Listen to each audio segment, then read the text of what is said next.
Here are my top 5 slim yet protective cases for the Galaxy S22 Ultra. Notably absent are cases from manufacturers like UAG and OtterBox and some other big name brands.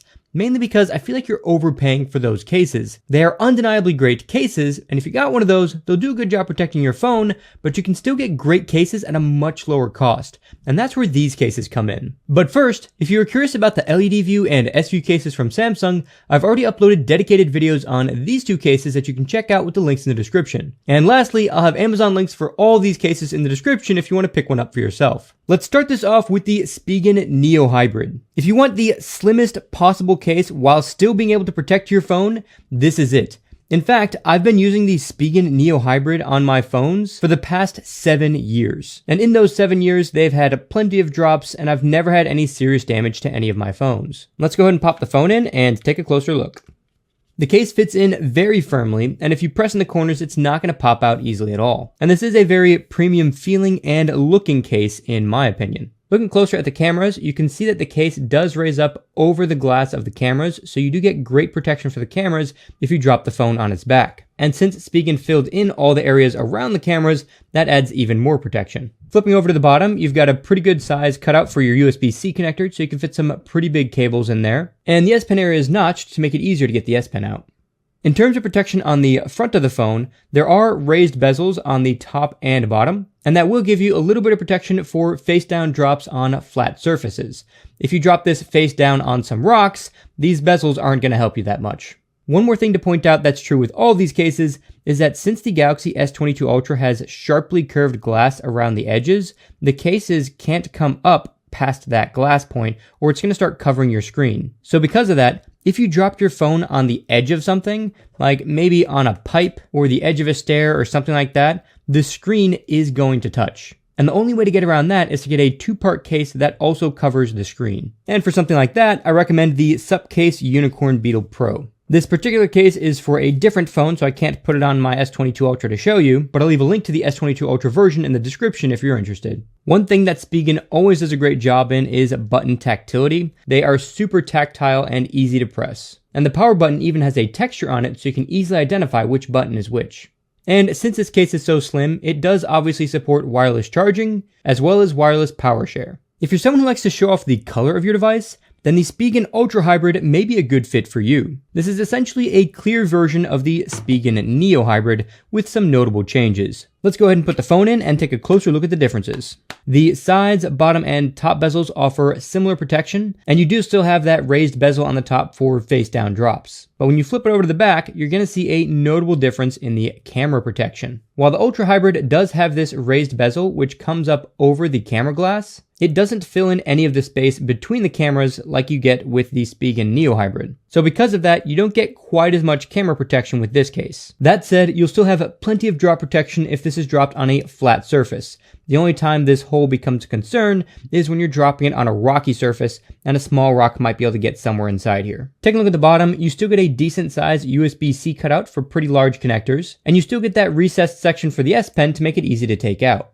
Spigen did an excellent job with these buttons as well. These are equally as tactile as the buttons on the Spigen Neo Hybrid, and they also maintained that texture on the power button so you can identify it easily. This case also supports wireless charging and wireless power share.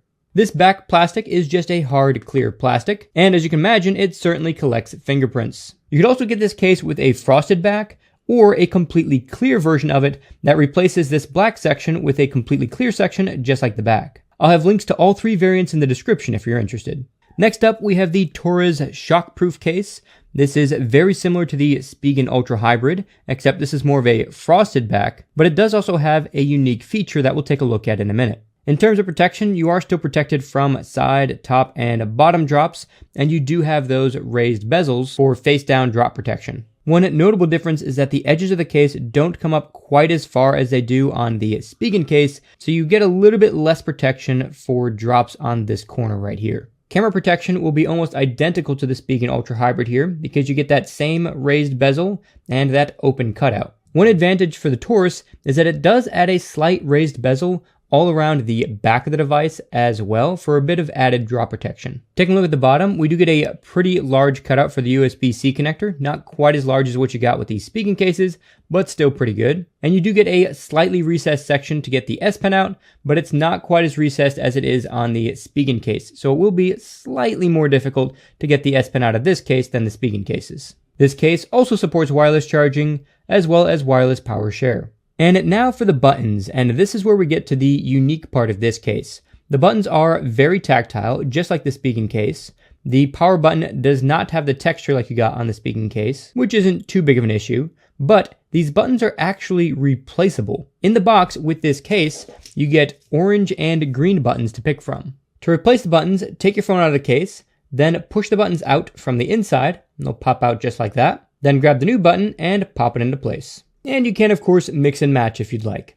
Next up is the case I always use if I want a ton of protection and a kickstand while still keeping the case extremely slim, and that is the Spigen Tough Armor. I've had my phones take pretty bad drops in this case and come out of it completely unscathed. And this yellow on the inside is sort of like a foam cushioning. Like, this is a really protective case that is incredibly slim. Let's pop the phone in and take a closer look at this one. So the sides and top are a little bit thicker, giving you that added protection, and you still get a good sized lip on the front for that face down drop protection. Not only that, but the edges do come up a little bit higher, not quite over the glass, but you'll still definitely get more protection with this. Taking a closer look at the cameras, you can tell that it's raised up significantly above the camera lenses, so you're getting a lot of protection for these cameras here. But again, since this whole region is cut out, you will have to watch out for drops on small rocks. Taking a look at the cutouts, you do still get a pretty good sized USB-C cutout, and you still get that recessed section for the S Pen, so even though this is a much more protective case, you still get easy S Pen access. The power buttons on this case are very large and super tactile, and you do again get that texture on the power button so you can easily identify which one it is. Taking a closer look at the kickstand, it just pops right out, and this is a plastic kickstand, and there is no spring or anything like that. It just presses into place. This kickstand does support two orientations. You can have it more upright and still have access to your power and volume buttons, or you can flip it over and have it more angled, but you do lose access to your power and volume buttons. And in case you're wondering, you cannot stand this up in portrait mode. That won't work at all. And despite this being a thicker case, it does still work with wireless charging.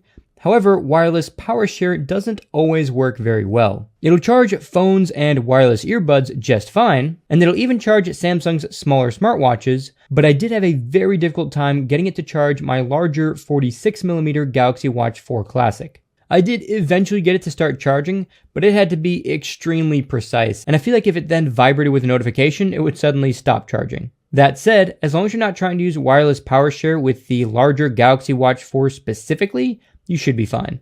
If you don't care about having an ultra protective case, but still want a really nice kickstand, then the Torres Mars Climber is the one to go with. This particular kickstand has a really unique feature that we'll talk about in a minute, but first, let's talk about the rest of the case. The phone fits in nice and easily. You get decent side, top, and bottom protection. You also still get that raised lip on the front as well for face down drops. And the edges come up decently high, but again, not high enough to protect the screen from edge drops. Camera protection is also good with a raised bezel that comes up significantly above the camera lenses. But again, since this is a massive cutout, you do need to watch out for drops on small rocks. USB-C cutout on the bottom is a pretty good size, not quite as big as the cutout you get on the speaking cases, but still decent enough. And there is a bit of a pocket for the S Pen to make it a little bit easier to take out. Something else worth noting about the back of the case is that this smoked color they have here, whatever coating they put on it, it doesn't pick up fingerprints at all, so they did a great job with this material choice. Now let's take a look at this unique kickstand, and what makes this unique is that it's actually on a hinge that can stop at almost any angle. So that means you can start with having your phone at a more upright angle, but if you need to change that angle, you can give your phone a slight push and change it to something a bit more comfortable. Just note that if you push a bit too far, the kickstand will close. You'd also flip the kickstand over the other way to the non-adjustable side, and that'll give you access to your power and volume buttons. And you can even stand this in portrait mode, which is not a common thing to see with kickstand cases. So if you're someone who uses kickstands often, this is the case to get. And despite having this kickstand, it does still support wireless charging, as well as wireless power share. If you're looking for this same type of kickstand but in a different style case, there are two other variants you could go with. You could go with ESR's kickstand case or Samsung's official kickstand case. I've used both those cases with other devices and they worked great. I'll have links to both of those in the description as well if you're interested. I'm always looking for great cases from other manufacturers, so if you have a case that you love that you didn't see in this list, let me know in the comments below and I'll check it out. And don't forget to subscribe and turn on notifications so you don't miss my deep dive coverage of the Galaxy S22 Ultra and Tab S8 Ultra. That's it for this tech episode. God bless guys, and I'll catch you in the next one.